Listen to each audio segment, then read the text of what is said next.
एक हदीस में आया है, तेरा अपने भाई से खंदा पेशानी से पेश आना भी सदका है। किसी को नेकी का हुक्म करना या बुराई से रोकना भी सदका है। किसी भूले हुए को रास्ता बताना भी सदका है।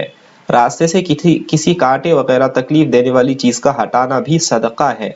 अपने डोल से किसी के बर्तन में पानी डाल देना भी सदका है। एक हदीस में आया है कि क़यामत के दिन जहन्नमी आदमी एक सफ में खड़े किए जाएंगे। उन पर एक मुस्लिम कामिल जन्नती गुजरेगा। उस सफ में से एक शख्स उससे कहेगा, तू मेरे लिए अल्लाह ताला की यहाँ सिफारिश कर दे। वो पूछेगा कि तू कौन है? वो जहन्नमी कहेगा कि तू मुझे नहीं पहचानता, तूने दुनिया में एक मर्तबा मुझसे पानी मांगा था जिस पर मैंने तुझे पानी पिलाया था। इस पर वो सिफारिश करेगा और वो कबूल हो जाएगी।